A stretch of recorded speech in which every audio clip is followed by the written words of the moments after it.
അതെ, നീ തന്നെ. നീ എനിക്ക് വേറെ അല്ല കേട്ടോ. ആ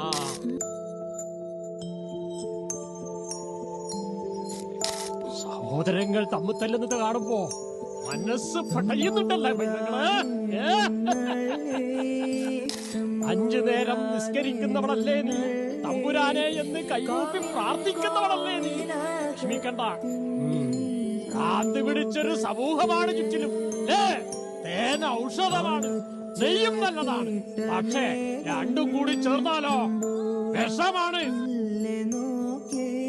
അതുപോലെ മതവും രാഷ്ട്രീയവും ചേർന്നാല് ഭ്രാന്താണ്. ഇല്ലിക്കാത്തളം തലക്ക് വെച്ചാലും മാറാത്ത തട്ടഭ്രാന്ത്. വിഷമിക്കണ്ട പൈതങ്ങളെ, മുത്തപ്പൻ കൂടെയുണ്ട്. എത്തുവാ.